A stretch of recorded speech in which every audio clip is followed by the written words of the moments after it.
En los archivos estatales de Virginia, enterrada bajo montañas de papeles burocráticos, se encuentra una colección de documentos que las autoridades trataron de ocultar durante más de 2 siglos. 23 testigos, 14 informes forenses de asesinatos tan salvajes que desafían toda explicación, y un diario manchado de sangre de una mujer cuyo nombre se convirtió en sinónimo de terror en todo el condado de Henrico. Era 1801, y Kate Bender acababa de iniciar lo que los lugareños llamarían la temporada de caza que nunca terminó. Lo que hace que estos documentos sea tan perturbador no es solo su naturaleza gráfica, sino la exactitud metódica con la que catalogan un reinado de terror que se cobró la vida de al menos 37 esclavos fugitivos en un período de 18 meses.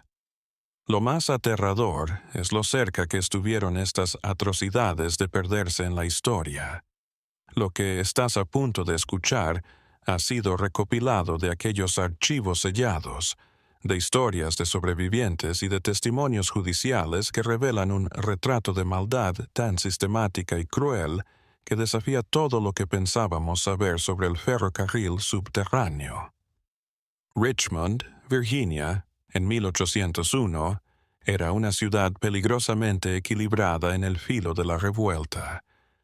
La rebelión abortada de Gabriel Prosser el verano anterior había sumido a toda la región en una paranoia, con los terratenientes durmiendo con mosquetes cargados al lado de sus camas y los esclavos desapareciendo en la noche a un ritmo sin precedentes.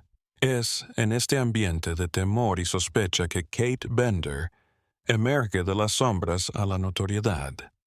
El condado de Henrico, justo fuera de los mercados de tabaco de Richmond, albergaba decenas de grandes plantaciones unidas por una red de caminos de tierra que serpenteaban entre bosques profundos y pantanos traicioneros.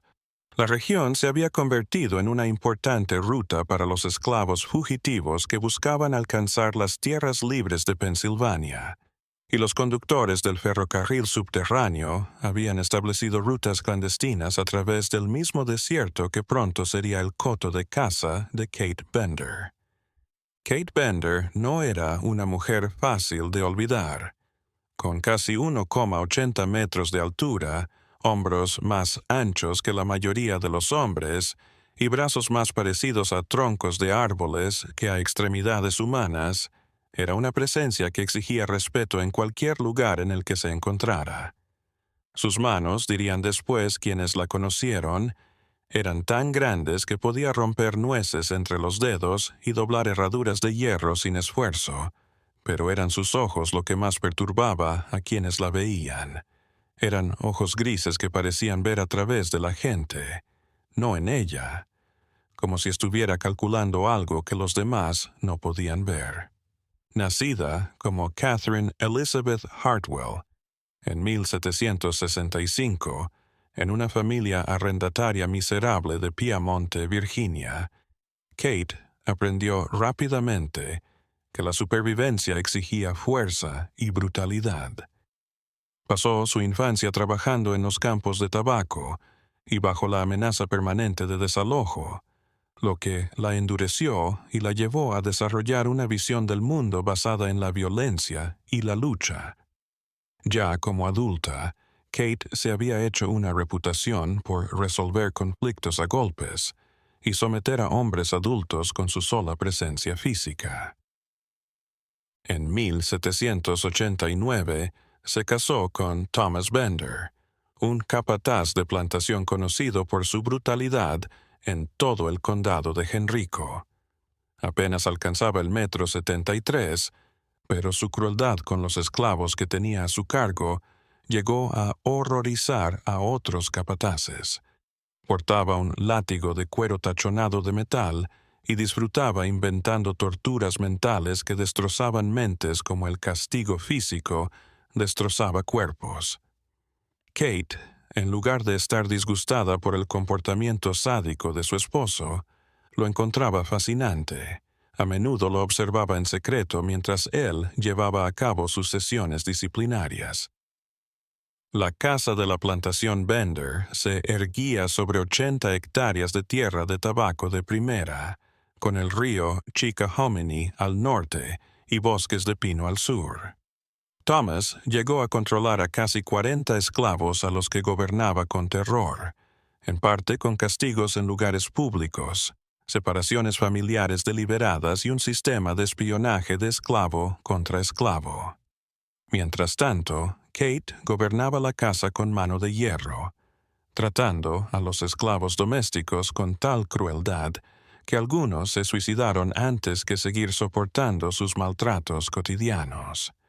Su matrimonio fue tan tempestuoso como apasionado, y los vecinos a menudo oían ruidos de muebles destrozándose y discusiones acaloradas que resonaban desde la casa Bender hasta altas horas de la noche. Pero Thomas parecía adorar a su enorme esposa, tal vez viéndola como un espíritu similar que compartía su hambre de tortura. Kate, en cambio, parecía considerar a Thomas como el único hombre que la comprendía, el único lo suficientemente violento como para enfrentarse a ella. La pareja no tuvo hijos, lo que los chismes locales atribuyeron al tamaño y naturaleza antinaturales de Kate. El doctor Samuel Richardson, que a veces actuaba como médico de la plantación, escribiría más tarde en sus diarios privados que Kate Bender tenía la constitución de un caballo de tiro en lugar de una mujer, y mostraba patrones de comportamiento que indicaban una desconexión con la emoción humana normal. Estas palabras, escritas años antes de los horrores por venir, resultaron ser inquietantemente proféticas. Para 1800, la plantación Bender era un nombre sinónimo de terror entre los esclavos. Se contaban historias en voz baja sobre esclavos que habían sido azotados hasta la muerte por pequeñas ofensas, sobre el placer de Kate al ver los castigos y sobre cómo ambos Benders parecían deleitarse en destruir familias de esclavos. Habían hecho varios intentos de fuga a lo largo de los años, pero las habilidades de rastreo de Thomas y el conocimiento de Kate sobre el desierto que los rodeaba hacían que escapar fuera prácticamente imposible. Fue en este ambiente de creciente tensión que comenzaron a circular rumores sobre una rebelión planeada por Gabriel Prosser.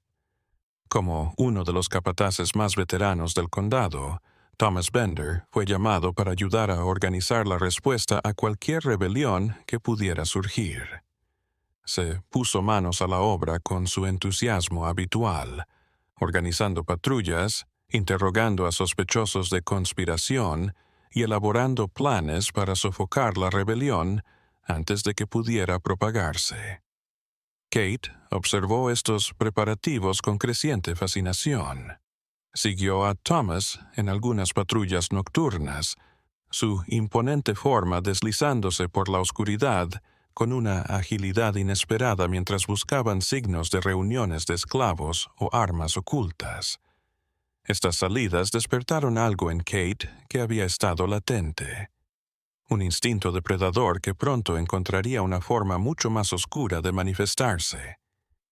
La rebelión fallida de agosto de 1800 había muerto antes de nacer, traicionada por espías y dispersada por una tormenta furiosa. Gabriel Prosser y sus compañeros fueron capturados y ahorcados, y sus cabezas fueron expuestas en picas como advertencia para otros. Pero el fracasado motín dejó un clima de paranoia que duraría meses, con los amos de las plantaciones imaginando rebeliones en cada encuentro de esclavos y reaccionando con creciente salvajismo. Fue en este ambiente de temor y opresión que Thomas Bender tomó la decisión que cambiaría su vida para siempre, liberando la verdadera naturaleza de su esposa en el mundo. La mañana del 15 de octubre de 1800 amaneció gris y gélida, y el viento ululante arrastraba el aroma de la muerte a través de los bosques del condado de Henrico. Thomas Bender se había enterado de que por la zona andaba una partida de esclavos fugitivos que intentaban alcanzar las tierras libres del norte. Según sus informantes, el grupo estaba formado por 5 hombres y 2 mujeres que habían escapado de plantaciones más al sur y habían seguido el río Chickahominy hasta lo que esperaban que fuera la libertad. Thomas organizó una partida de caza con él mismo y 2 capataces vecinos, Samuel Clark y William Patterson, y 4 perros rastreadores criados para cazar humanos. Kate se había ofrecido a acompañar la expedición. Su familiaridad con el área sería de utilidad. Thomas se negó al principio, diciendo que la caza de esclavos fugitivos era cosa de hombres, pero la persistencia de Kate agotó sus objeciones. Se equipó con una porra de roble y se situó entre los cazadores con un entusiasmo que debería haberos alarmado. El equipo de rastreo salió antes del amanecer, siguiendo a los perros mientras olfateaban a lo largo de la orilla del río. Kate se desplazaba entre la maleza con una agilidad inusual para su tamaño, sus ojos pálidos escaneando el bosque en busca de señales de paso que otros podrían no notar. Estaba casi excitada por la caza, a menudo adelantándose al grupo y señalando cualquier rama rota o huella que revelara la dirección de su presa. Al mediodía se habían aproximado mucho a los esclavos fugitivos. Los perros ladraban con más entusiasmo. El olor se hacía más intenso. Thomas calculó que no iban a estar más de 1 hora por detrás de sus objetivos, y el grupo aceleró el paso. Kate, en particular, parecía excitada de estar tan cerca de la presa. Su respiración se volvió más pesada, sus movimientos más depredadores. Encontraron a los fugitivos durmiendo en un claro al lado de un arroyo, agotados por la huida y sin sospechar lo cerca que estaban sus perseguidores. Los 7 esclavos, desde un adolescente hasta una mujer de cabello gris de unos 50 años, estaban compartiendo lo que parecía ser su última comida cuando el grupo de caza salió de los árboles cercanos. Lo que siguió sería contado y recontado en los tribunales por testigos, aunque las versiones variaban en detalles clave. Según la declaración posterior de Samuel Clark a las autoridades, Thomas Bender les ordenó que se rindieran y regresaran en paz a sus amos. El mayor de ellos, un hombre llamado Joshua, que había sido predicador en su hacienda, se adelantó y trató de razonar, prometiendo volver él mismo si dejaba a los demás seguir huyendo. La respuesta de Thomas fue azotar a Joshua en el rostro con su látigo, rasgándolo y haciéndolo sangrar de inmediato. Esta agresión provocó el tipo de lucha desesperada que los cazadores tal vez esperaban. Los más jóvenes de los fugitivos se lanzaron a defender a su jefe, en tanto que las mujeres y el adolescente trataron de escapar internándose en el bosque. En el desorden que siguió, Kate Bender diría más tarde que su esposo se alejó de la multitud, persiguiendo a 2 de los hombres más jóvenes hacia el arroyo. La historia oficial que llegó a los archivos del Tribunal del Condado de Henrico decía que Thomas Bender fue hallado 2 horas más tarde flotando boca abajo en el agua poco profunda, con el cráneo destrozado por lo que parecía ser una roca pesada. Pero el diario personal de Kate de ese día, que se encontraría más tarde entre sus pertenencias, cuenta una historia diferente. Según su propia declaración, garabateada con letra dentada y casi ilegible, Thomas había acorralado a los 2 jóvenes junto al arroyo y estaba intentando golpearlos hasta someterlos cuando se volvieron contra él con furia desesperada. Ella dijo que había visto todo el ataque desde lejos, impotente, mientras los esclavos golpeaban a su esposo hasta matarlo con piedras que habían arrancado del lecho del arroyo. Si el relato de Kate sobre lo sucedido fue exacto, o si tuvo una participación más directa en la muerte de su esposo, seguiría siendo objeto de especulación para los investigadores que revisitaron el caso décadas más tarde. Pero cuando los otros cazadores llegaron al arroyo, Thomas Bender estaba muerto, y Kate estaba arrodillada a su lado, su enorme cuerpo temblando con lo que parecía agonía, pero lo que algunos testigos dijeron más tarde que era algo más complicado y perturbador. Los 2 esclavos que supuestamente habían asesinado a Thomas nunca fueron aprehendidos. Se habían adentrado en el bosque que flanqueaba el arroyo y solo habían dejado rocas cubiertas de sangre y el cadáver de uno de los capataces más temidos del condado de Henrico. Samuel Clark y William Patterson, aturdidos por el repentino cambio de los acontecimientos, ayudaron a Kate a cargar el cuerpo de su esposo en sus caballos y la acompañaron en silencio hasta su hogar. Al funeral de Thomas Bender acudieron casi todos los hacendados del condado, todos ellos interpretando su muerte como un ataque frontal al orden de su mundo. El que los esclavos hubieran dado muerte a un capataz blanco y hubieran huido de la justicia, sentó un precedente inaceptable que podía inspirar nuevas rebeliones. Las llamadas para incrementar las patrullas y endurecer las penas llenaron la reunión, pero Kate Bender se sentó a través de todo con su rostro impasible. Lo que nadie sospechó fue la metamorfosis que se estaba gestando tras la fachada de Kate. La muerte de su esposo la había roto, la había despertado a algo salvaje y monstruoso que había estado hibernando dentro de su enorme forma. Mientras veía descender el ataúd de Thomas, Kate Bender ya estaba planeando la venganza que consumiría el resto de su vida.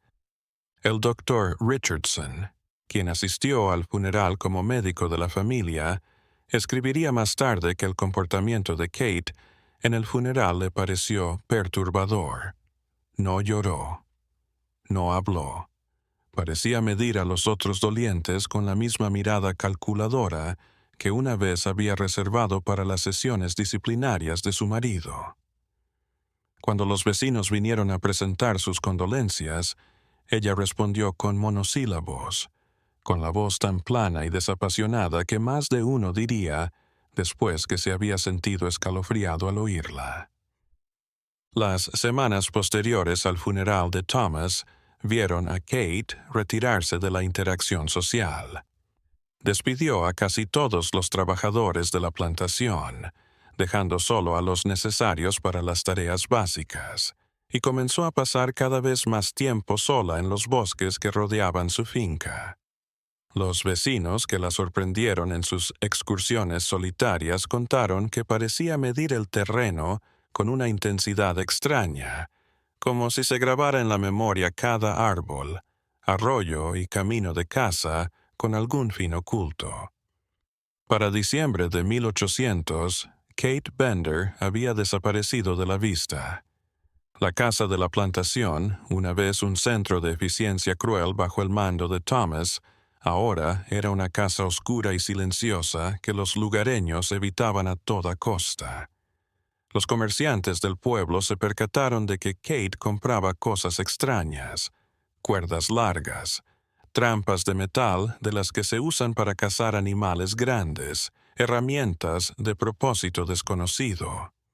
Fue en este tiempo de soledad y aparente sufrimiento que Kate empezó a adquirir las habilidades y tácticas que pronto la convertirían en el depredador más temido en todo el condado de Henrico. Pero nadie sabía entonces que la viuda dolida estaba planeando en secreto una campaña de venganza que aterrorizaría la región durante casi 2 años. La metamorfosis de Kate Bender, de viuda en duelo a asesina calculada, no se produjo de la noche a la mañana. En los gélidos meses de invierno de 1800 y hasta la primavera de 1801, se sometió a una metamorfosis psicológica tan completa como aterradora. La que resurgió de este encierro se parecía poco a la esposa del capataz de la plantación que había enterrado a su marido apenas unos meses atrás. La primera muerte verificada de Kate tuvo lugar el 23 de marzo de 1801, aunque el cuerpo no se encontraría hasta casi una semana después. La víctima era un joven llamado Samuel, que había huido de una plantación a 64 kilómetros al sur e intentaba seguir el río Chickahominy hacia el norte, hacia la libertad. Su cuerpo fue hallado colgado de un gran roble, a unos 3 kilómetros de la casa de Bender, con un nudo corredizo de cuerda de cáñamo al cuello. Lo que hizo que el hallazgo fuera tan perturbador no fue solo la muerte de Samuel, sino el estado en que se encontró su cuerpo. Sus manos estaban atadas a su espalda con lo que parecían correas de cuero, y su ropa estaba desgarrada como si hubiera tenido una larga pelea en el bosque. Lo más perturbador fueron las marcas en su cuello, indicando que había sido estrangulado a mano antes de ser colgado, como si el asesino se hubiera asegurado de matarlo de varias maneras. El alguacil local, James Whitfield, realizó una investigación superficial y dictaminó que Samuel probablemente se había suicidado tras su intento fallido de fuga. Esta explicación no convenció a nadie que mirara de cerca la evidencia, pero las autoridades se negaron a admitir que se trataba de un esclavo fugitivo asesinado porque eso abriría una investigación y posible procesamiento de un perpetrador blanco. El caso se cerró formalmente en 2 semanas y el cuerpo de Samuel fue enterrado en una tumba sin marcar en the county's Potter's Field. Pero, para quienes sabían leer las señales, la muerte de Samuel fue el primer indicio de un patrón que se haría imposible de ignorar. Kate había estado estudiando las rutas que normalmente tomaban los esclavos que huían, aprendiendo sus costumbres y sus preferencias con la misma diligencia metódica que su marido había empleado una vez para quebrar espíritus rebeldes. Ella había notado que los fugitivos seguían el agua siempre que podían, para beber y porque los arroyos dificultaban que los perros siguieran un rastro. El río Chickahominy y sus afluentes eran una autopista a través de los bosques del condado de Henrico, y Kate había pasado horas mapeando cada curva, banco de arena y escondite a lo largo de su longitud. También había aprendido a identificar las señales sutiles de la presencia humana reciente: ramas rotas en lo alto, hojarasca removida, restos de barro o tela en espinas. Pero lo esencial era que había empezado a intuir la psicología de los desesperados, su propensión a refugiarse en determinados lugares y sus reacciones previsibles ante el miedo y el agotamiento. La segunda víctima de Kate fue una mujer llamada Rebecca, que cometió el error mortal de refugiarse en un granero de tabaco abandonado que Kate había estado observando durante semanas. Rebecca había estado viajando con 2 compañeros, pero se separó de ellos durante una tormenta eléctrica a principios de abril. Sola, asustada y sin conocer la zona, había encontrado lo que parecía ser un lugar seguro y descansó hasta la mañana. Kate la halló antes del amanecer acurrucada en una esquina del granero, con sus escasas pertenencias apretadas contra su pecho. Lo que siguió fue el primer ejemplo de la crueldad sistemática que definiría a Kate en los meses por venir. En lugar de matar a Rebecca de inmediato, Kate decidió alargar el terror de su víctima, atándola y luego pasando horas explicándole gráficamente lo que planeaba hacer. Según lo que Kate escribió en su diario tras este encuentro, se sintió enormemente satisfecha al presenciar la desesperación de Rebecca, al ver cómo la esperanza se extinguía en sus ojos al darse cuenta de que no llegaría ningún rescate. Kate habló maravillosamente de la limpieza del miedo de su víctima, algo hermoso y necesario que restauró la justicia por la muerte de su esposo. El cuerpo de Rebecca fue encontrado 3 días después por un granjero local que buscaba ganado perdido. Había sido estrangulada con su propia ropa y sentada contra un árbol como si Kate quisiera que el cuerpo fuera descubierto rápidamente. El emplazamiento fue deliberado, una advertencia a cualquiera que pudiera tener ideas parecidas de fuga. Esta vez, el alguacil Whitfield no pudo descartar el suicidio. La evidencia del crimen era demasiado evidente, y la forma en que se había colocado el cuerpo parecía indicar un asesino que deseaba ser descubierto y comprendido. Whitfield emprendió lo que llamó una investigación exhaustiva, pero se topó con las mismas restricciones sociales que habían frustrado su reacción ante la muerte de Samuel. La idea de que un hombre blanco estuviera matando en forma sistemática a esclavos fugitivos era demasiado perturbadora para que las autoridades locales la tomaran en serio. En cambio, Whitfield se enfocó en la hipótesis de que Rebecca pudo haber sido asesinada por otros esclavos en represalia por alguna traición o en una lucha interna entre grupos cimarrones. Esta teoría complació las necesidades sociales del momento, sin caer en las consecuencias más problemáticas de la otra explicación. El caso permaneció abierto, pero no se hizo nada por perseguir pistas que pudieran señalar a un culpable blanco. Mientras tanto, Kate ya estaba planeando su próxima cacería.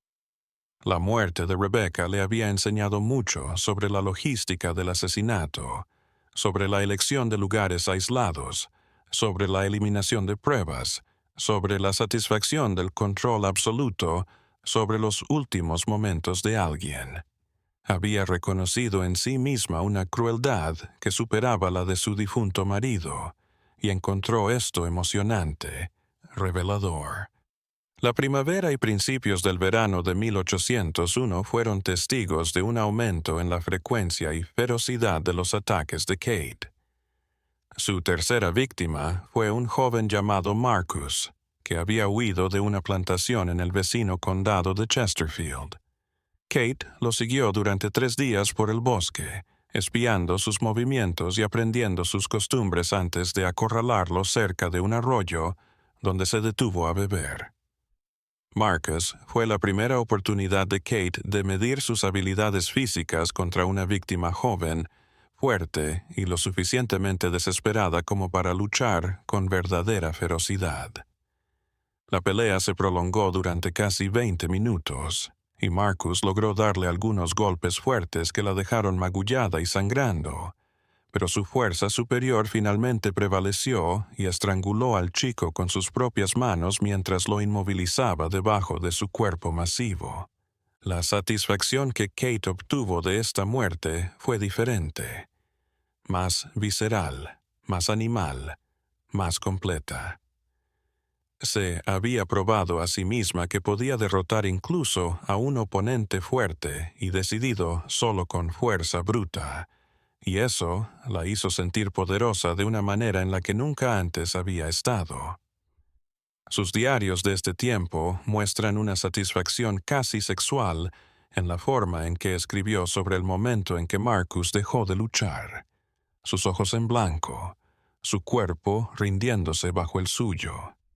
El cuerpo de Marcus fue descubierto colgado de un árbol a 6 metros del suelo, algo que habría requerido una fuerza y determinación increíbles para llevar a cabo.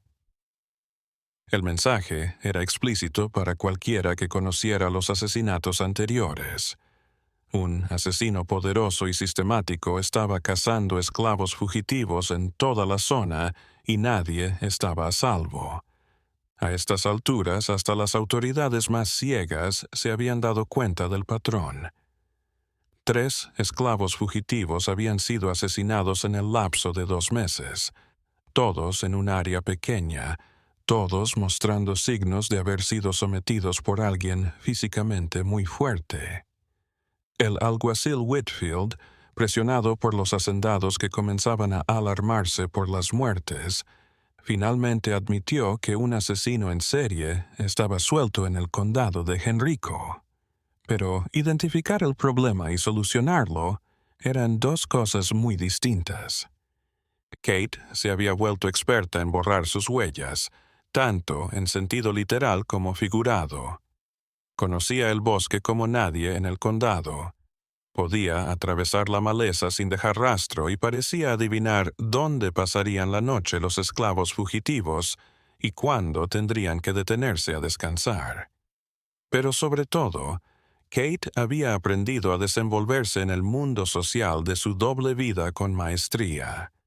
En público, continuó interpretando el papel de una viuda desconsolada que intentaba hacerse cargo de las tierras de su difunto esposo. Iba a la iglesia todos los domingos, respondía lo que había que responder cuando los vecinos preguntaban por ella, y hacía sus compras con la misma eficiencia imperturbable de antes de la muerte de Thomas. Nadie imaginaba que la mujer sentada en el tercer banco de la iglesia metodista de Henrico, todas las mañanas de domingo, era la misma que cazaba víctimas humanas en los bosques cercanos por la noche. Kate había desarrollado una habilidad impresionante para compartimentar, creando personas separadas para su vida pública y privada con una destreza que habría envidiado cualquier actor profesional. El cambio psicológico que hizo posible esta doble vida fue tal vez lo más perturbador de la metamorfosis de Kate, de ciudadana ordinaria a asesina en serie. Se había creado una historia en su mente que explicaba sus acciones como no solo aceptables, sino necesarias y justas. En su cabeza, cada esclavo fugitivo que mataba estaba pagando con su vida el asesinato de su marido, restaurando el orden natural que rompieron al rebelarse contra la autoridad legítima. Esta sensación de justicia le dio a todo lo que hacía Kate un aire metódico, ritualista, que lo alejaba del crimen o la violencia común. No mataba en rabia o pasión, sino en el servicio de lo que sinceramente creía que era una causa superior. Esta creencia la convirtió en alguien extremadamente peligrosa, porque eliminó las restricciones psicológicas habituales que habrían impedido que actuara o reconociera la magnitud de sus acciones. La primavera había llegado a su fin. Era verano de 1801, y Kate Bender se había convertido en algo más que una criminal común. Ya no era una asesina, era una depredadora en su hábitat natural, con su presa. Los bosques de Henrico eran su coto de caza, y todo esclavo fugitivo que entrara en ellos se exponía a un asesino cuyas habilidades no hacían sino aumentar con cada cacería. Para mediados del verano de 1801, Kate Bender había perfeccionado sus técnicas hasta un punto que habría impresionado a los planificadores militares. Había parcelado los bosques del condado de Henrico en territorios superpuestos que patrullaba en horarios rotativos para aumentar sus posibilidades de sorprender a los esclavos fugitivos y reducir la posibilidad de ser vista por otros blancos. Su familiaridad con el terreno y su capacidad casi sobrenatural para anticipar el comportamiento humano bajo presión la hacían casi imparable. La rutina de caza de Kate siempre empezaba con el reconocimiento. Recorría durante 3 o 4 días un territorio determinado, en busca de rastros recientes y localizando posibles lugares de acampada o refugio. Su habilidad para leer las señales del mundo se había agudizado. Solo por la forma en que se rompían las ramas podía decir que alguien había estado en un lugar, más o menos cuándo, en qué dirección viajaban y qué tan grandes y fuertes eran. Cuando percibía señales de presencia fugitiva, Kate desplegaba lo que llamaba puestos de observación, ubicaciones camufladas desde donde podía observar rutas o destinos potenciales sin ser detectada. Había edificado más de una docena de tales puestos en su territorio de caza. cada uno aprovisionado para permitirle permanecer oculta durante días. Desde ellas podía observar los movimientos de su presa, sus rutinas y sus puntos débiles. La imagen psicológica que Kate llegó a elaborar de los esclavos fugitivos comunes era sorprendentemente sofisticada y devastadoramente acertada. Intuyó que la mayoría de los fugitivos se desplazarían de noche para no ser descubiertos, que buscarían fuentes de agua para beber y lavarse y que permanecerían en zonas de espesa vegetación durante el día. Mas, sutilmente, se dio cuenta de que el miedo y el cansancio los volverían previsibles en sus elecciones, llevándolos al refugio más evidente o al camino más recto, incluso cuando otras opciones pudieran ser más seguras. Kate también aprendió la jerarquía social de los grupos fugitivos. Las familias no dejarían atrás a los heridos o agotados, que los grupos se dispersarían a menudo al ser perseguidos e intentarían reunirse en puntos acordados, y que los viajeros solitarios eran más propensos a correr riesgos desesperados que los que viajaban en compañía. Este conocimiento le dio la capacidad de manipular el comportamiento de sus presas, explotando sus instintos de supervivencia y lealtad a sus compañeros. Su cuarta víctima verificada fue un hombre llamado Isaías, que había huido de una plantación en el condado de Goochland con su esposa embarazada, Sarah, y su hijo de 8 años, David.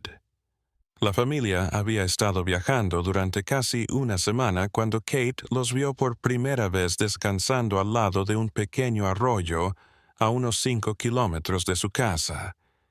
En lugar de atacar de inmediato, Kate se tomó 2 días para observar a la familia, aprendiendo sus costumbres y localizando los puntos de apoyo psicológicos que podría manipular.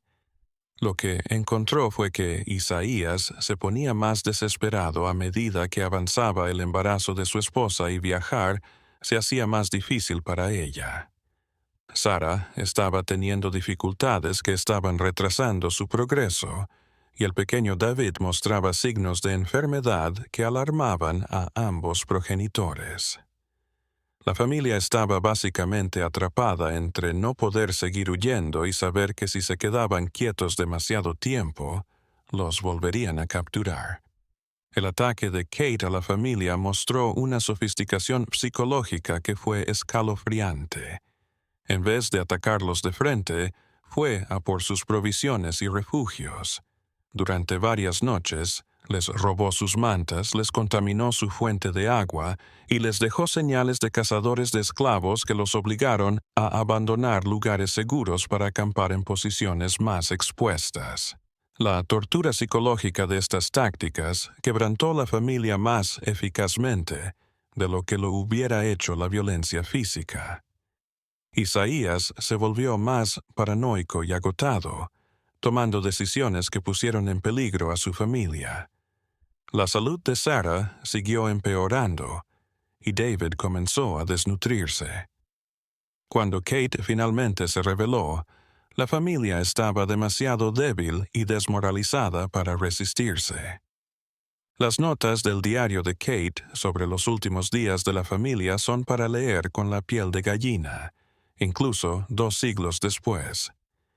Le dedicó páginas a cómo destruirle poco a poco la esperanza y la voluntad, cómo se doma a caballos salvajes o se rompe a perros obstinados.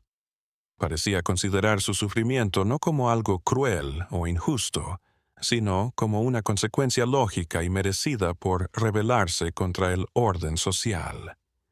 Los asesinatos reales ocurrieron en un lapso de 3 días, y Kate deliberadamente extendió la agonía de la familia para su propia satisfacción mental. Asesinó a David primero, estrangulándolo mientras obligaba a sus padres a observar, y luego utilizó la muerte del niño como tortura para describir lo que les haría a Isaías y Sarah.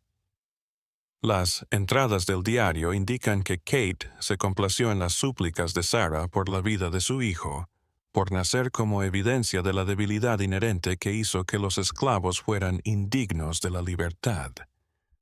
La muerte de Isaías se produjo 2 días después, tras ser obligado por Kate a cavar tumbas para su hijo y su esposa embarazada. Lo estranguló con la misma cuerda con la que había matado a David y dejó su cuerpo junto a las tumbas poco profundas como un monumento a la inutilidad de la rebelión. Sara, ya debilitada por el embarazo y el trauma emocional, sobrevivió menos de 6 horas tras la muerte de su esposo, muriendo de lo que pareciera ser una combinación de estrés, deshidratación y desesperación. El hallazgo de los cuerpos de la familia desató una alarma en el condado de Enrico que las autoridades ya no podían ignorar. Otros 3 esclavos fugitivos habían sido asesinados, entre ellos una mujer embarazada y un niño, y todas las pistas apuntaban al mismo asesino que actuaba con cada vez mayor confianza y salvajismo.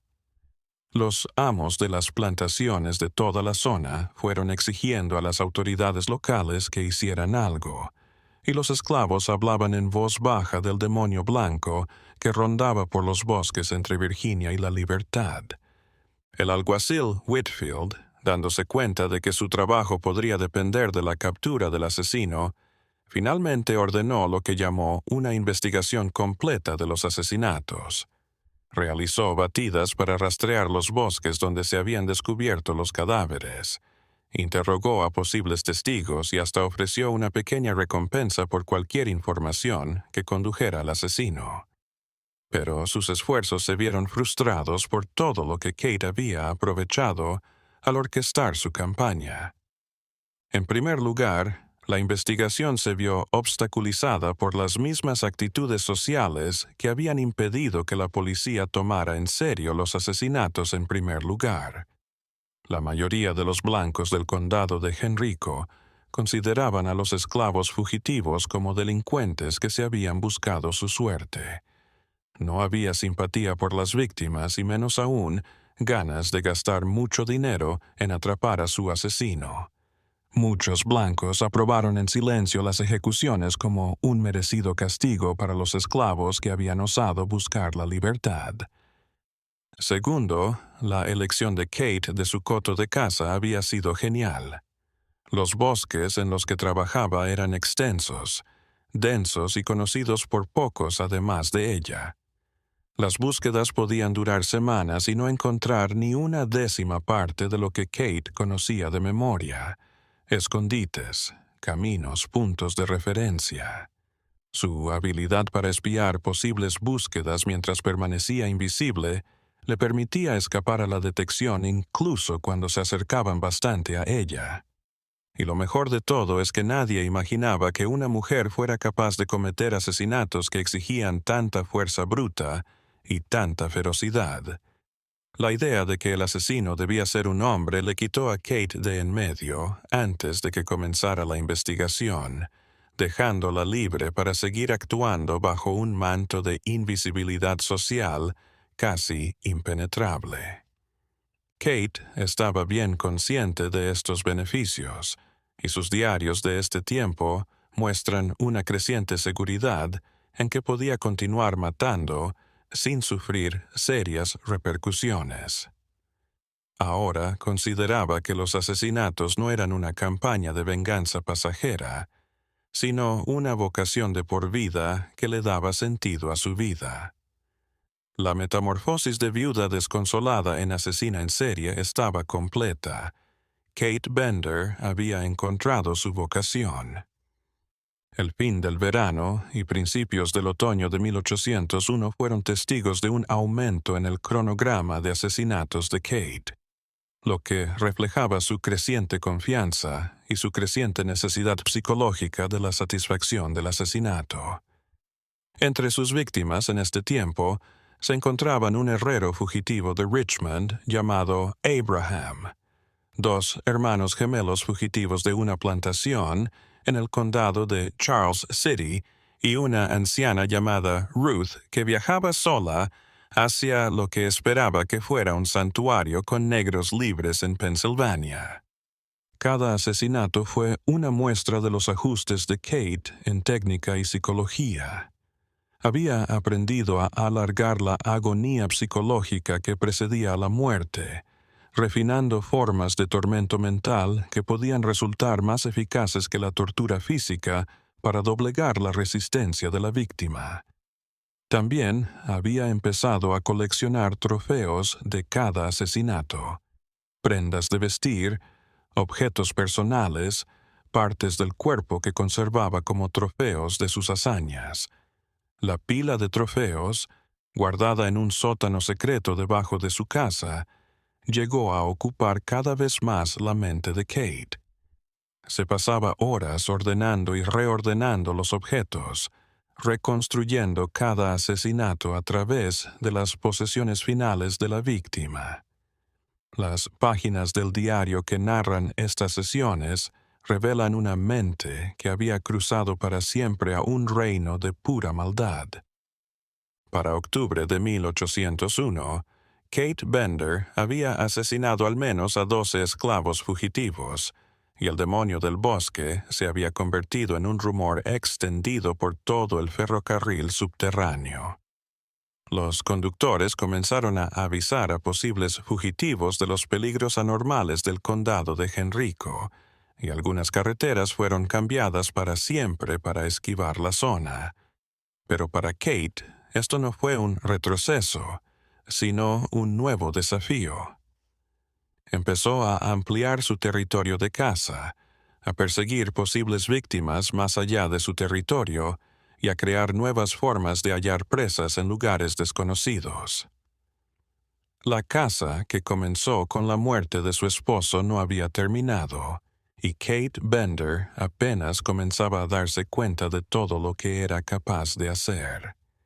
A medida que el otoño se deslizaba hacia el invierno, la fama de Kate Bender había superado los límites del condado de Henrico y se extendía por toda la red del ferrocarril subterráneo de Virginia como un cáncer. Los conductores y jefes de estación que nunca habían visto su labor, empero, murmuraban acerca del demonio blanco que rondaba los bosques entre Richmond y Libertad, transformando lo que debía ser un corredor de esperanza en un páramo de horror y muerte.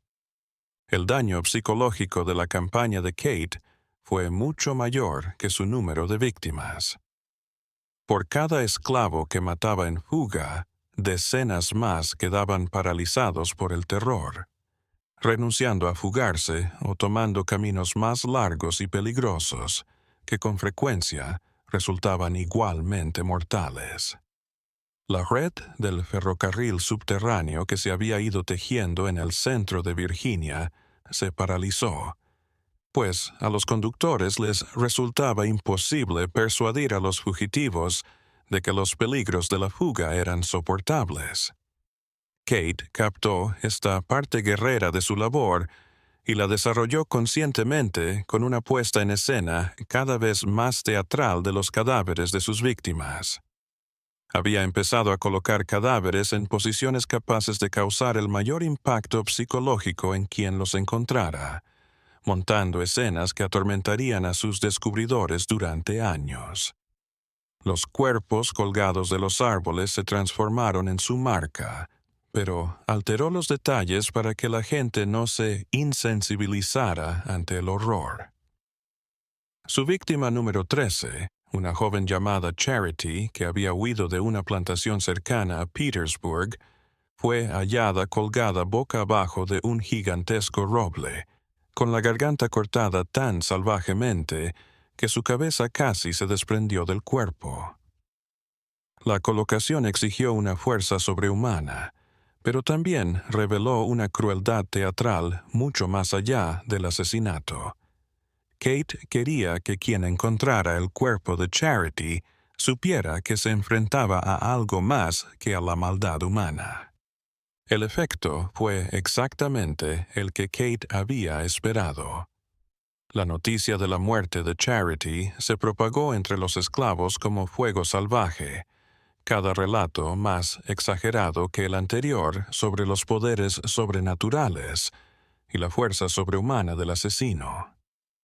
Algunos decían que el demonio podía seguir a sus víctimas solo por el olfato, otros que podía desplazarse por el bosque sin hacer ruido, y otros que se alimentaba del miedo de su presa antes del golpe final. Las notas del diario de Kate de este tiempo muestran lo complacida que estaba con estos cuentos que se extendían sobre sus poderes. Se había empezado a considerar a sí misma no como una herramienta de venganza por la muerte de su esposo, sino como una fuerza de la naturaleza, la personificación de las consecuencias que aguardaban a los esclavos que intentaban obtener la libertad. La leyenda que se fue tejiendo en torno a ella fue alimentando su sentido de invencibilidad y la impulsó a correr riesgos cada vez mayores para conseguir nuevas víctimas. La casa de invierno tenía sus propias dificultades, que Kate afrontó con su habitual exactitud metódica. La nieve ayudó en cierto modo al seguimiento, porque las huellas eran imposibles de ocultar, pero también delataban sus propios movimientos a cualquier observador. Se adaptó aprendiendo nuevas formas de desplazarse sobre la nieve sin dejar huellas evidentes, como raquetas para nieve que distribuían su peso y creaban huellas confusas que podían confundirse con huellas de animales. El frío también alteró el comportamiento de su presa de formas que Kate aprendió a aprovechar sin piedad. Los esclavos fugitivos que viajaban en invierno tenían que refugiarse con mayor frecuencia y por más tiempo, lo que les hacía más localizables y susceptibles de una observación prolongada. También dejaron huellas más evidentes: humo de fogatas, nieve removida en torno a los refugios y los inevitables restos que se acumulaban en torno a los campamentos temporales. La víctima número 14 de Kate fue un hombre de mediana edad llamado Ezequiel, que había huido de una plantación del condado de Hanover el día de Navidad, cuando la seguridad estaba relajada. Había cometido el error de refugiarse en un granero de tabaco abandonado que Kate había estado observando durante semanas. Intuyendo correctamente que su aislamiento aparente y su construcción sólida atraerían a fugitivos que buscaban protegerse del brutal clima invernal. Ezequiel llevaba menos de 3 horas en el granero cuando llegó Kate, deslizándose por la oscuridad antes del amanecer con la eficiencia silenciosa que se había convertido en su firma. En lugar de enfrentarlo directamente, prefirió encerrarlo en su interior, bloqueando las puertas desde fuera y torturándolo psicológicamente durante horas, rascando las paredes, emitiendo sonidos inhumanos y mostrándole su enorme forma a través de las grietas en las tablas podridas del edificio. La tortura psicológica que condujo a la muerte de Ezequiel duró casi 8 horas, mientras Kate destrozaba metódicamente su cordura con una combinación de privación sensorial, esperanza falsa y terror calculado. Se iba por meses, dejándola pensar que su torturadora se había ido, y regresaba con nuevos terrores para destruir cualquier esperanza que hubiera logrado construir en su ausencia. Su diario lo relata como educativo, diciendo que era necesario que los esclavos conocieran todas las consecuencias de su rebelión antes de su castigo final. Cuando Kate finalmente llegó al granero para dar el golpe final, Ezequiel era poco más que una cosa balbuceante y destrozada que no se resistió a su destino. Ella lo estranguló con precisión metódica. Luego dedicó tiempo extra a colocar su cuerpo de manera que causara el máximo impacto psicológico en quien lo encontrara. Ezequiel fue descubierto 3 días después por un granjero local que buscaba ganado perdido, colgado de la viga del granero, en un nudo corredizo hecho con su propia ropa. El hallazgo del cuerpo de Ezequiel supuso un punto de inflexión en la reacción oficial a la campaña de terror de Kate. El alguacil Whitfield, presionado por los hacendados y por el gobierno estatal en Richmond, Finalmente admitió que los asesinatos eran una amenaza para el orden social que iba más allá de su efecto inmediato en la comunidad esclava. Si a los esclavos fugitivos los estaban matando en serie un asesino desconocido, eso indicaba un fallo de la ley y el orden que podía animar a otros justicieros. El gobernador James Monroe, en respuesta a los informes del condado de Henrico, movilizó recursos de la milicia estatal para unirse a la búsqueda del asesino. Una fuerza de 20 milicianos al mando del capitán Robert Hayes fue enviada al área con instrucciones de peinar sistemáticamente los bosques donde tuvieron lugar los asesinatos. Los milicianos eran leñadores y luchadores contra indios, cuyas habilidades de rastreo superaban con creces las de los alguaciles locales. Kate observó a la milicia acercarse con curiosidad en lugar de alarma. Sus diarios de este tiempo muestran una fe en sus capacidades que rayaba en el desprecio por sus captores. Había estado más de un año estudiando cada camino, arroyo y escondite en su coto de caza, mientras que los milicianos luchaban en casa, en territorio desconocido, con la necesidad de resultados inmediatos. Pero, sobre todo, querían un asesino varón, lo que significaba que Kate podía seguir sus pasos sin levantar sospechas siempre y cuando mantuviera su personaje público de viuda en duelo. Las capacidades de búsqueda de la milicia eran lamentablemente insuficientes. Los bosques del condado de Henrico abarcaban cientos de millas cuadradas de bosque denso, pantanos y maleza que habrían desafiado incluso a los rastreadores más experimentados. El conocimiento de Kate sobre el área la mantuvo un paso por delante de las búsquedas mientras seguía espiando posibles objetivos, y pronto notó agujeros en sus patrones de búsqueda que podía aprovechar. Pero lo más importante, la presencia de la milicia en realidad mejoró las posibilidades de caza de Kate, al desviar a los esclavos fugitivos de sus rutas habituales y adentrarse en territorio desconocido, donde era más probable que cometieran errores mortales. Algunos fugitivos que evadían las partidas de caza se toparon con territorios que Kate patrullaba, convirtiéndose en blancos más sencillos para sus métodos de caza cada vez más sofisticados.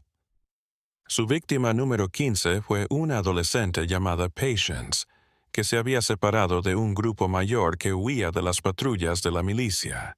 Sola, asustada y sin conocer la zona, Patience tomó malas decisiones que la pusieron en el camino de Kate. Se escondió en una cueva que Kate había estado observando durante meses, sabiendo que su aparente seguridad atraería a fugitivos desesperados. La muerte de Patience a manos de Kate fue un nuevo nivel de creatividad sádica que mostró su creciente enfermedad mental. En lugar de matar a la niña de inmediato, Kate la mantuvo con vida durante casi una semana como cebo para atraer a otros esclavos fugitivos que pudieran estar buscando a su compañera desaparecida. Amordazó a Patience en la cueva y luego atrajo a 2 víctimas más a sus muertes en los días siguientes con sus gritos de auxilio. Los 3 cuerpos fueron encontrados por patrullas de la milicia en una macabra composición que horrorizó incluso a los soldados más veteranos.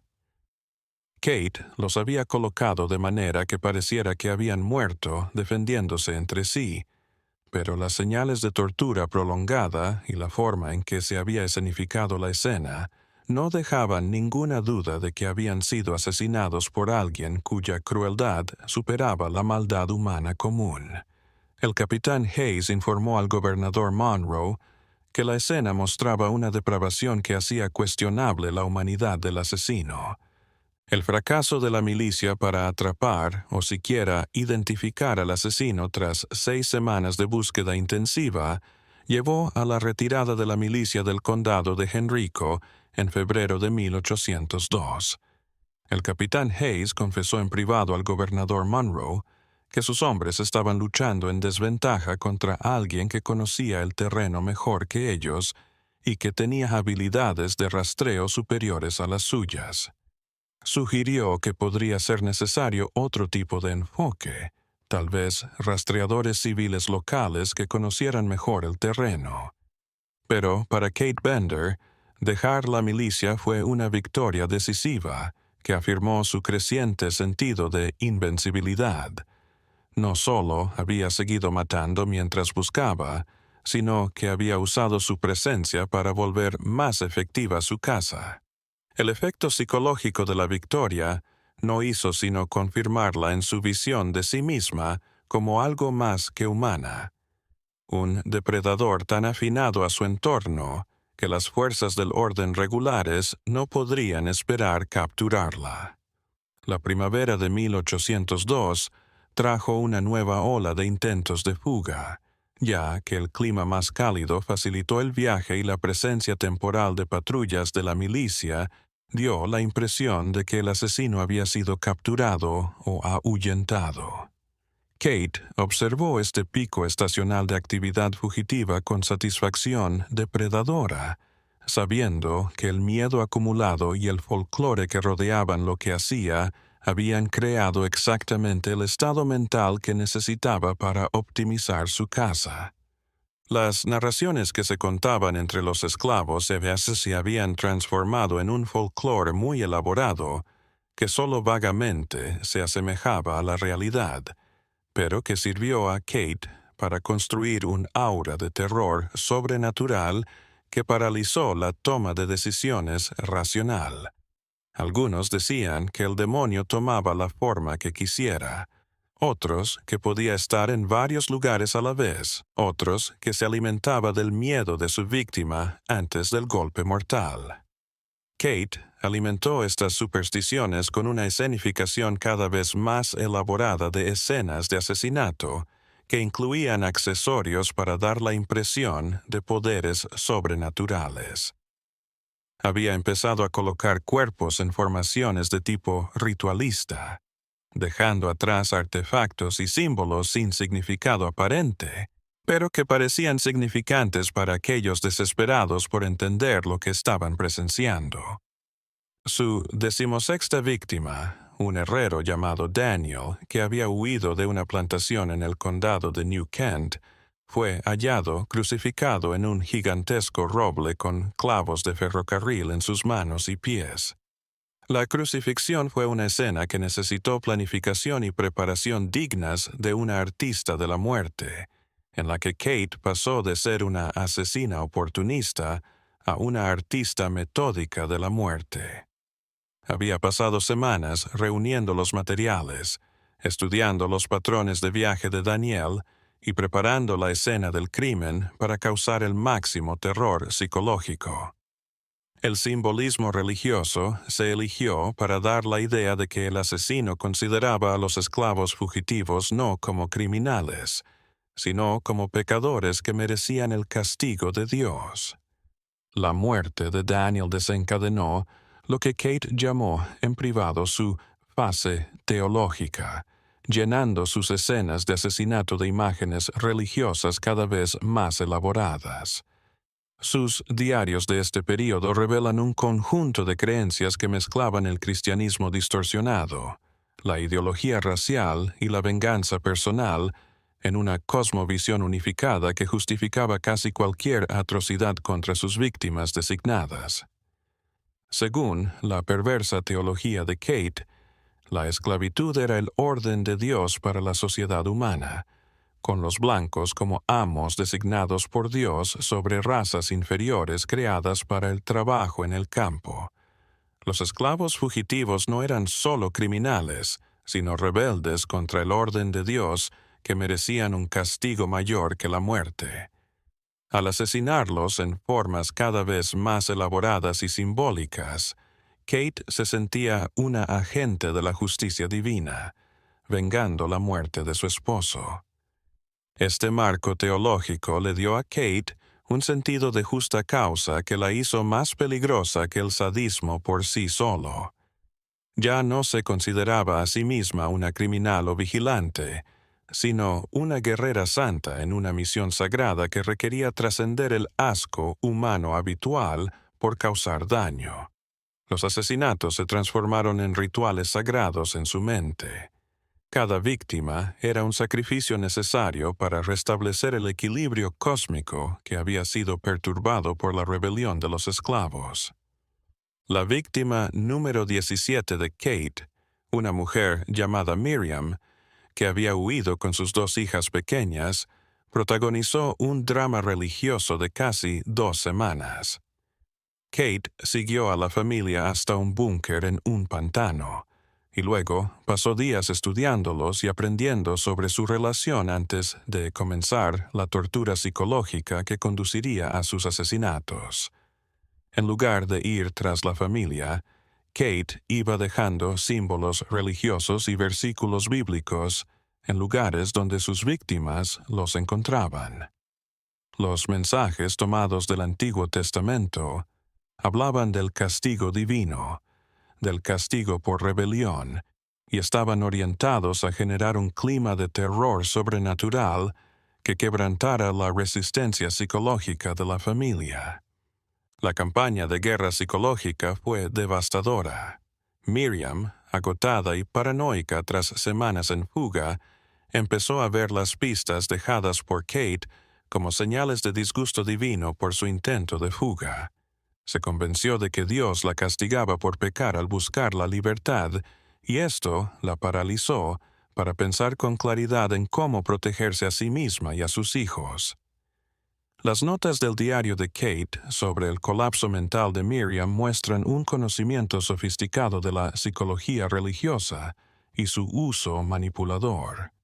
Había reconocido la fe cristiana de su víctima como una vulnerabilidad que podía explotar mejor que las amenazas o la fuerza física, y la usó para romper la resistencia de Miriam sin tocarla. Los asesinatos reales, cuando finalmente tuvieron lugar, se escenificaron como cuadros religiosos elaborados, con símbolos y rituales de varias tradiciones cristianas. Kate colocó los cuerpos para que pareciera que la familia había sido golpeada por la ira de Dios mientras huía de su esclavitud divinamente decretada, con citas bíblicas quemadas y artefactos religiosos que indicaban una intervención sobrenatural.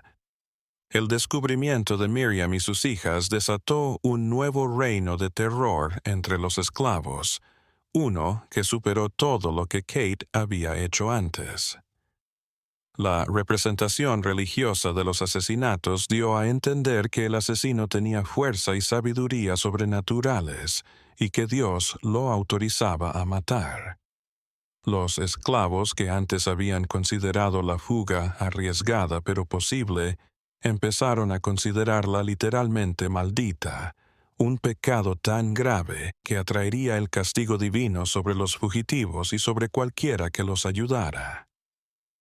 Esta parte teológica de la campaña de Kate se convirtió en su mayor arma en la guerra contra la red del ferrocarril subterráneo.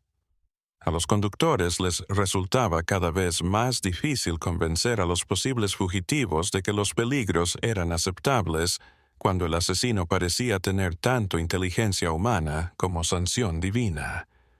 Algunas rutas conocidas fueron abandonadas para siempre, y el torrente de esclavos fugitivos que atravesaba el corazón de Virginia se redujo a un goteo.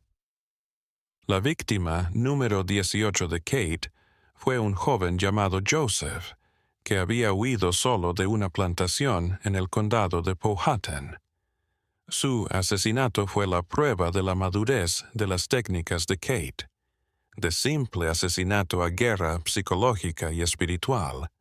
Ella lo siguió durante casi un mes, aprendiendo sus rutinas y desgastando sus defensas mentales con una campaña de terror sobrenatural que lo convenció de que estaba siendo perseguido por demonios.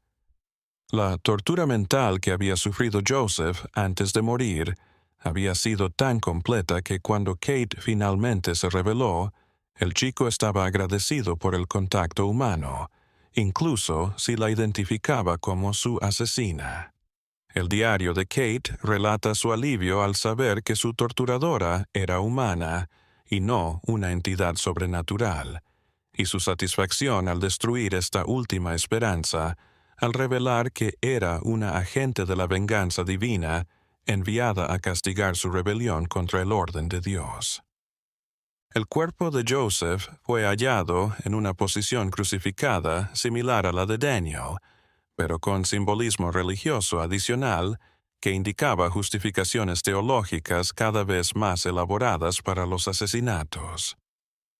Kate había ido mezclando prácticas de varias denominaciones cristianas, desarrollando rituales híbridos que parecían sacados de las tradiciones bautistas, metodistas, incluso católicas, todo ello para sus propios fines perversos. La sofisticación teológica de estos asesinatos posteriores llamó la atención de las autoridades religiosas de toda Virginia, quienes se dieron cuenta de que alguien con un profundo conocimiento de la Biblia estaba cometiendo los asesinatos.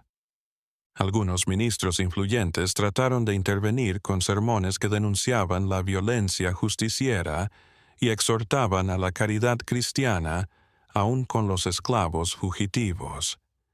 Pero sus esfuerzos se vieron frustrados por el hecho incómodo de que muchos de sus feligreses apoyaban en secreto al asesino.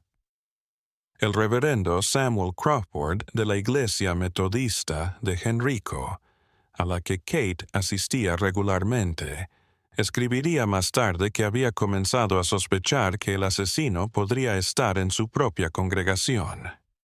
Las citas bíblicas en las escenas del crimen revelaron conocimiento de traducciones e interpretaciones particulares propias de la instrucción religiosa formal, no del cristianismo folclórico. Pero nunca sospechó de Kate, cuya imagen pública de viuda afligida que luchaba con su fe no coincidía con la sofisticación teológica de los asesinatos. La habilidad de Kate para sostener su doble vida se había elevado a un nivel de compartimentación psicológica impresionante. Podía sentarse en los cultos dominicales con una apariencia de sinceridad y salir a pasar sus noches semanales en los placeres perversos que violaban todos los preceptos cristianos. Sus diarios no muestran conciencia de contradicción entre estas dos partes de su vida, lo que indica cierta disociación mental que le permitió llevar una vida como un miembro ordinario de la sociedad y un depredador asesino sin experimentar disonancia cognitiva. Para el verano de 1802, Kate Bender había llegado a controlar su territorio de caza como nunca antes lo había hecho ningún criminal en Estados Unidos. Había cerrado el ferrocarril subterráneo en todo el centro de Virginia, aterrorizado a la población esclava para que dejara la mayoría de los intentos de fuga y forjado una leyenda en torno a sus hazañas que multiplicó su efecto real muchas veces. Se había convertido en todos los aspectos en el depredador perfecto, tan adaptado a su entorno y a su presa que la policía normal no podía hacer nada para detenerla. Pero la perfección, como pronto descubriría Kate, llevaba en su interior las semillas de su propia destrucción.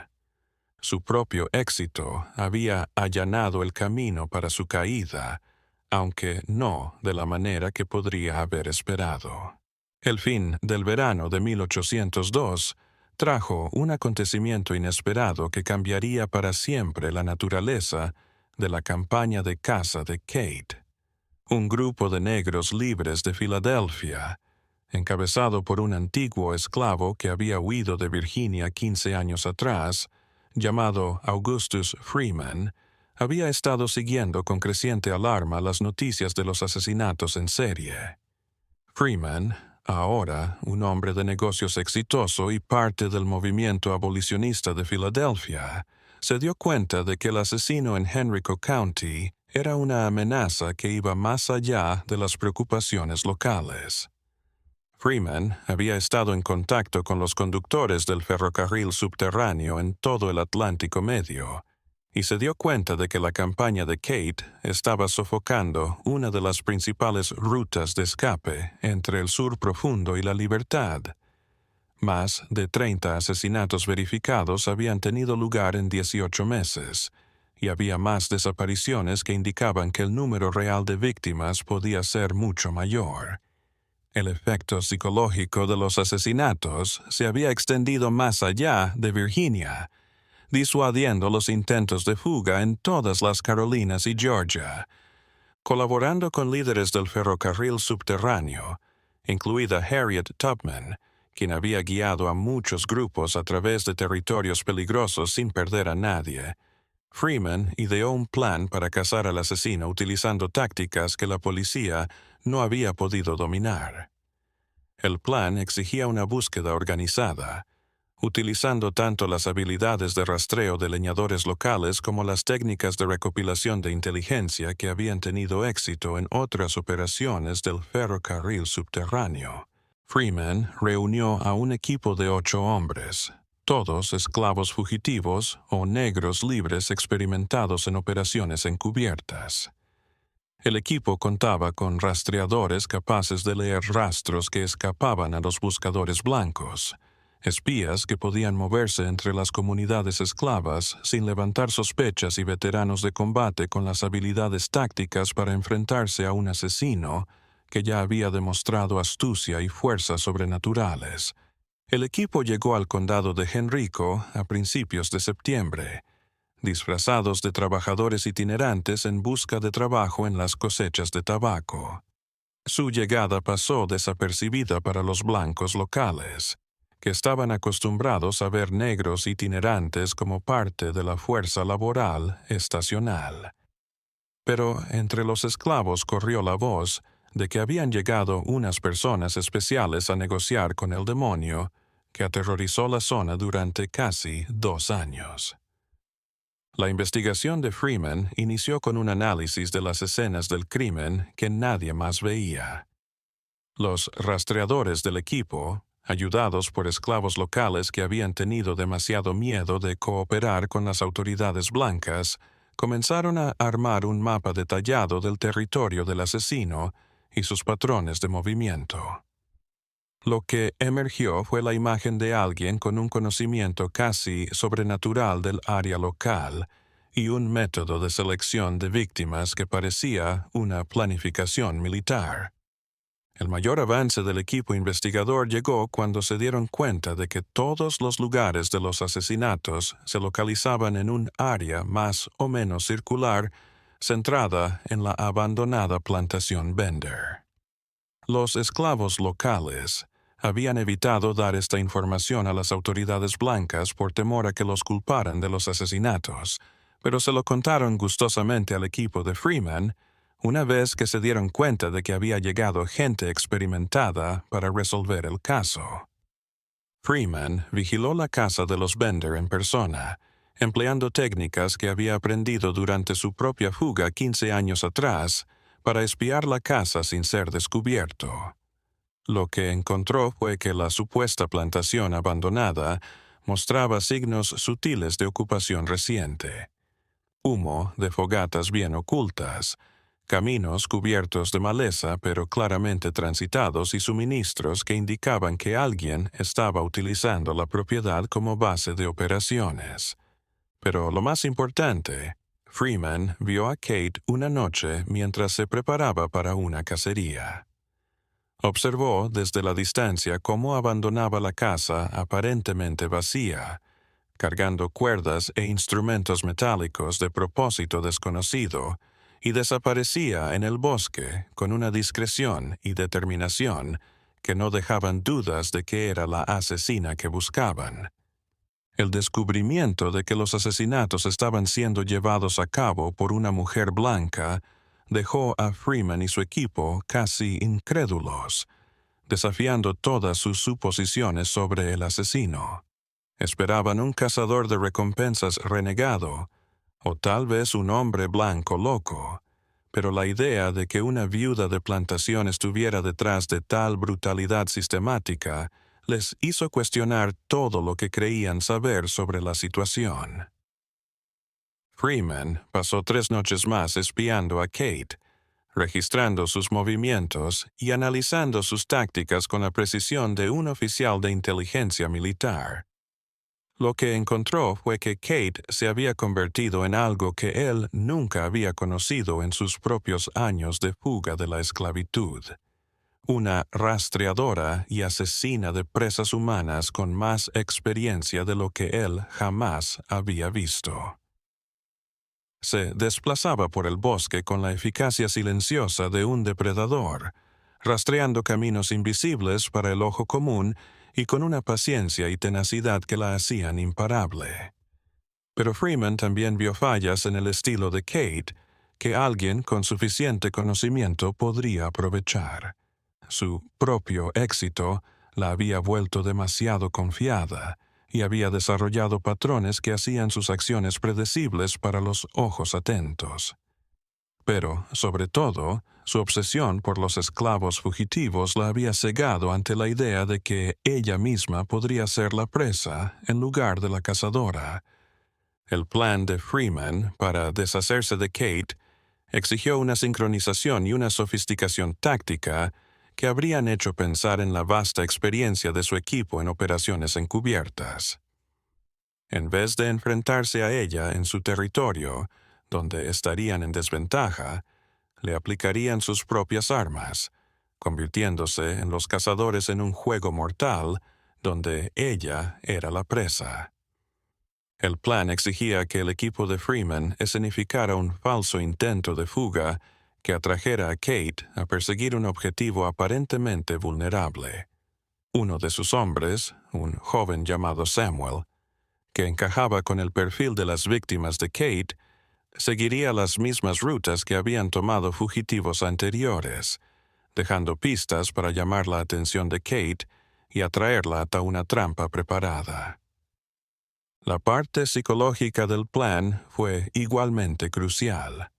Freeman captó que el éxito de Kate dependía del terror y la confusión de su víctima, que les impedía razonar sobre el escape o la resistencia. En cambio, su equipo estaría relajado, listo y actuando sobre información de inteligencia de primera mano sobre las formas y habilidades de Kate. Tendrían todas las fortalezas que normalmente tenía Kate, y ésta tendría todas las debilidades que habían tenido sus anteriores víctimas. El plan de Freeman se puso en marcha la noche del 23 de septiembre, cuando Samuel salió de un punto a unos 16 kilómetros al sur de la propiedad de Bender, en una ruta que un análisis cuidadoso había revelado que era uno de los corredores de caza favoritos de Kate. Samuel era un veterano del ferrocarril subterráneo y conocía la forma de dejar rastros lo suficientemente convincentes para Kate sin cometer los errores sutiles que habían delatado a fugitivos reales. Como Freeman había predicho, Kate encontró el rastro de Samuel en 2 días. Sus diarios de este tiempo muestran su emoción al descubrir la que parecía ser una presa perfecta. Un joven aparentemente sano que viajaba solo y seguía patrones previsibles hacia las zonas libres. Ella inició su ronda habitual de vigilancia, sin saber que estaba siendo vigilada por el equipo de Freeman, que se había desplegado por toda la zona. El gato y el ratón que siguió duró casi una semana, con Kate persiguiendo a Samuel mientras el equipo de Freeman los seguía a ambos a través de los bosques de Henrico County. Samuel interpretó a la perfección el papel, mostrando la mezcla justa de cautela y desesperación de los fugitivos reales, mientras guiaba a Kate cada vez más cerca del lugar de la emboscada de Freeman. Las notas de Kate en su diario muestran una creciente anticipación mientras se alistaba para reclamar a la que esperaba que fuera su víctima número 19. Ya estaba planeando una exhibición teológica aún mayor que sus asesinatos anteriores, Una que usaría la muerte de Samuel para aplastar lo que quedaba del ferrocarril subterráneo en el centro de Virginia. Su fe en su invencibilidad se había vuelto megalómana y trató lo que esperaba que fuera otro asesinato de rutina con la confianza casual de un artesano practicando habilidades familiares. Pero mientras Kate estaba a punto de tender lo que pensaba que era su trampa, estaba entrando en la trampa de Freeman. La cazadora que había aterrorizado el centro de Virginia durante casi 2 años estaba a punto de descubrir que finalmente había encontrado una presa que podía defenderse con fuerza letal. El enfrentamiento entre Kate Bender y el grupo de Freeman tuvo lugar en un claro cerca de Mill Creek, a unos 8 kilómetros al sureste de la plantación Bender. Freeman había hecho su elección con cuidado, localizando un lugar con varias vías de escape para su equipo y pocas para Kate. El claro estaba rodeado de maleza que ocultaría a sus hombres y les daría campos de tiro despejados hacia el centro, donde Kate sería atraída por la aparente debilidad de Samuel. Kate llegó al claro antes del amanecer del 29 de septiembre, con el sigilo seguro que le había servido en tantas cacerías. Samuel había acampado en el claro la noche anterior, haciendo un pequeño fuego y mostrando el descuido cansado de los verdaderos fugitivos que se creen seguros por el momento. A la vista de Kate, era precisamente el tipo de presa fácil que le había ganado el título de depredador más temido del centro de Virginia. Lo que Kate no sabía era que 7 hombres armados con rifles y veteranos de combate estaban apostados en el perímetro del claro, cada uno con una línea de visión directa al lugar donde ella aparecería. El mismo Freeman se quedó en una posición que le permitía ver a Kate aproximándose y tener el control de la reacción de su equipo ante cualquier movimiento que ella pudiera hacer. El ataque de Kate siguió el patrón que había perfeccionado en 18 meses de asesinato metódico. Salió del bosque como un rayo, cruzó el espacio hasta la forma aparentemente dormida de Samuel en cuestión de segundos e intentó someterlo antes de que pudiera ofrecer una resistencia real. Sus enormes manos fueron a su cuello con la misma eficiencia brutal que había reclamado al menos 30 vidas antes. Pero Samuel no estaba dormido y estaba lejos de estar indefenso. Cuando las manos de Kate se cerraron alrededor de su garganta, giró con habilidad ensayada mientras gritaba la señal que desató la emboscada de Freeman. 7 rifles resonaron casi al unísono, una lluvia de balas de mosquete dirigiéndose hacia Kate con una precisión mortal. La fuerza sobrehumana y los reflejos de Kate la habían salvado de una muerte instantánea, pero no pudieron evitar las heridas que la derribaron en el centro del claro. 2 balas de mosquete en el pecho, una en el brazo izquierdo y otra en el muslo derecho. Cualquier persona normal habría muerto en el acto o habría quedado indefensa, pero el tamaño y la resistencia de Kate la mantuvieron viva a través de heridas que habrían matado a alguien normal en un instante. Ver a Kate tratando de ponerse de pie con heridas que deberían haberla matado convenció al equipo de Freeman de que algo sobrenatural estaba ocurriendo, corroborando algunas de las historias más salvajes que habían oído sobre el demonio del condado de Henrico. Su supervivencia a la primera ráfaga demostró que estaban lidiando con algo más que humano, y algunos se preguntaron si las armas normales podrían detenerla. Pero Freeman lo había previsto y se había preparado. Kate se arrastró hacia la línea de árboles, a pesar de sus heridas mortales, y Freeman emergió de las sombras con un arma en la mano, acercándose a menos de 3 metros. La conversación que siguió, tal como la informó Freeman en su informe completo a los líderes del ferrocarril subterráneo, reveló toda la extensión de la enfermedad mental de Kate y demostró que seguía siendo peligrosa incluso en su lecho de muerte.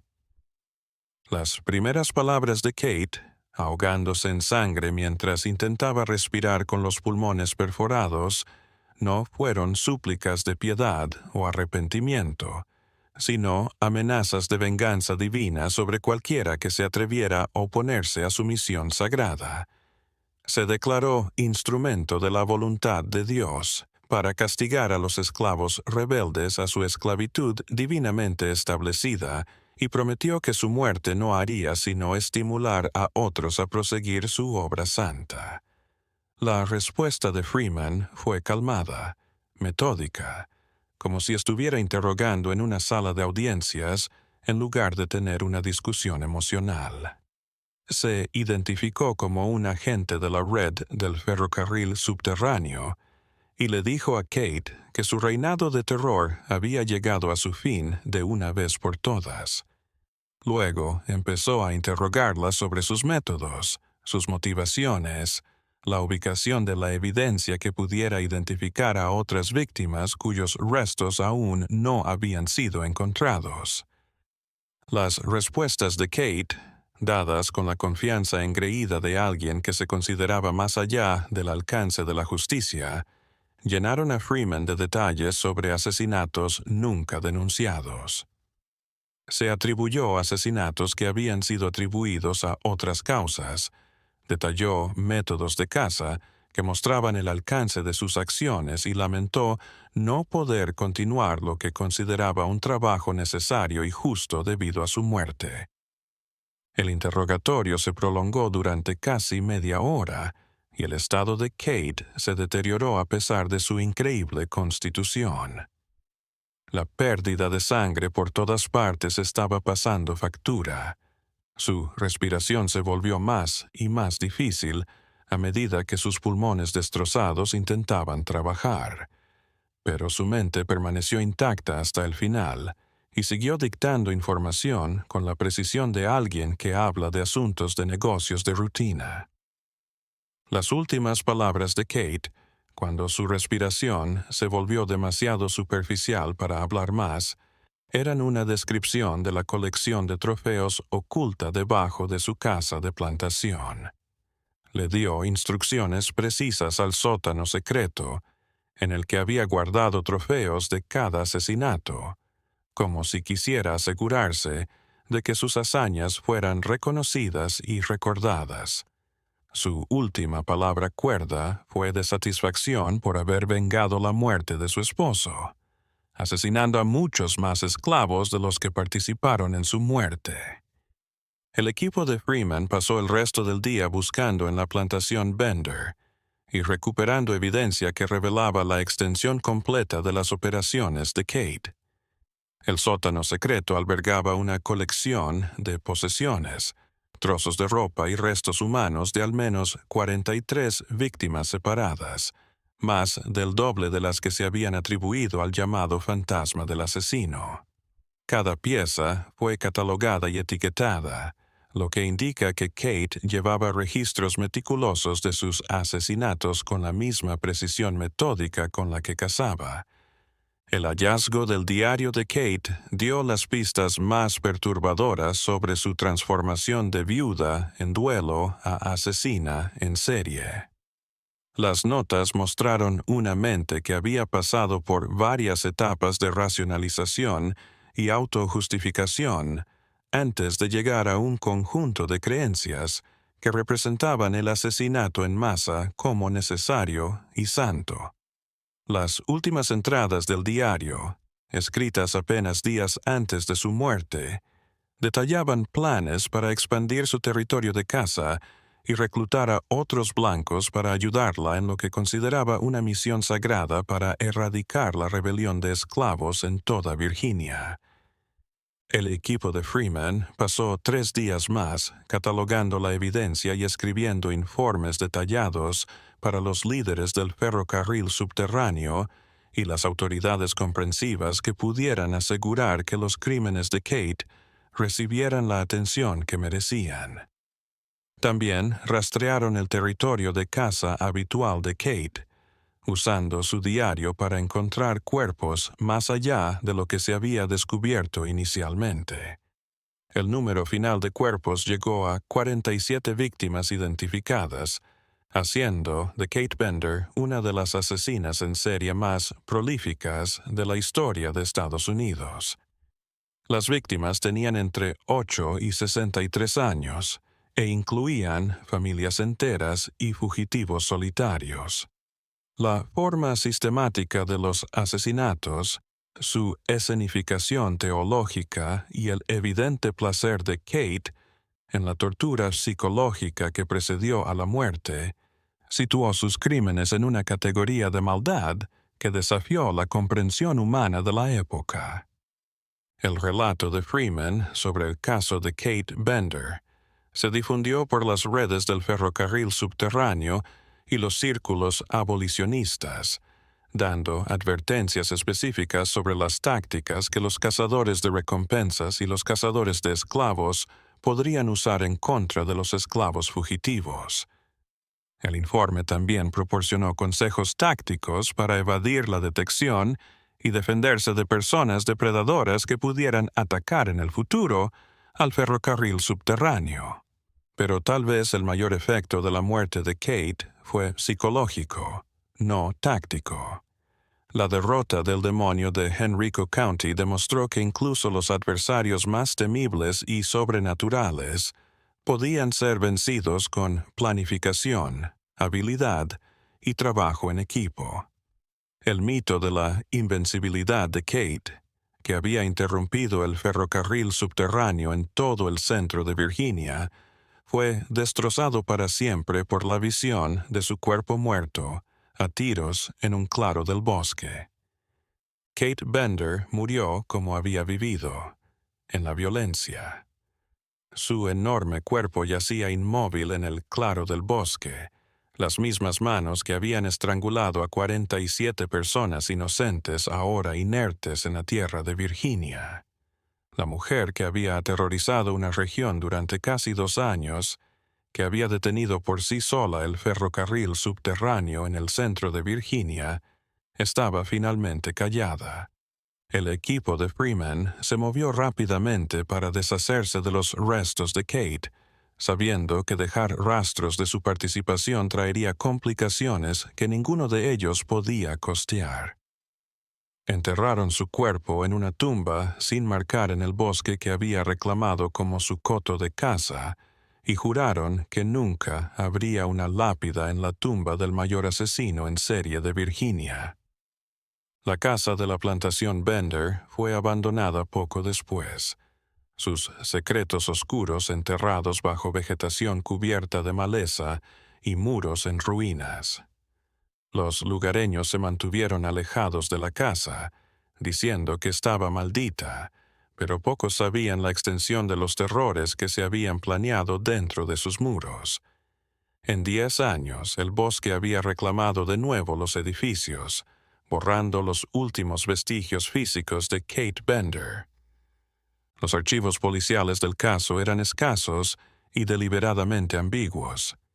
El alguacil Whitfield rindió informes de que el asesino fantasma simplemente había desaparecido, probablemente mudándose o muriendo de causas naturales. La verdad sobre la identidad de Kate y la cirugía de Freeman se mantuvo en secreto, revelada solo a un puñado de agentes del ferrocarril subterráneo que comprendían la necesidad de guardar un conocimiento tan peligroso. Pero la campaña de Kate no se desvaneció fácilmente. Las vías del ferrocarril subterráneo a través del centro de Virginia quedaron en gran medida abandonadas durante años después de su muerte, ya que la historia del demonio del bosque siguió circulando por las comunidades esclavizadas mucho después de que la amenaza real hubiera desaparecido. Las cicatrices psicológicas de su reinado de terror perduraron mucho más que su presencia física, un testimonio de la eficacia aterradora de sus métodos. La historia de Kate Bender nos muestra algo que no queremos reconocer sobre nosotros mismos, que la gente común, en las circunstancias correctas, puede hacer cosas terribles. Kate no nació como un monstruo. Fue producto de un sistema que deshumanizó a toda una raza, de un trauma que le hizo perder su humanidad y de una sociedad que se mantuvo al margen mientras la violencia servía a sus propósitos. Sus delitos nos muestran que el mal no siempre lleva señales evidentes. A menudo se disfraza de respetabilidad, va a la iglesia los domingos por la mañana y participa en las actividades sociales regulares mientras trama atrocidades en secreto. Los depredadores más peligrosos no son los monstruos evidentes que podemos reconocer y evitar, sino aquellos que se mueven entre nosotros, disfrazados tras máscaras de normalidad. Tal vez lo más aterrador de la historia de Kate Bender es lo fácil que puede desmoronarse la civilización cuando dejamos de ver a los demás como humanos. Una vez que se pierde ese respeto básico, una vez que empezamos a considerar a otros como inferiores, no hay límites para la brutalidad que podemos justificarnos a nosotros mismos. Este enigma nos revela que el bien y el mal habitan en cada corazón humano, y que son las acciones en situaciones críticas las que revelan nuestra verdadera naturaleza.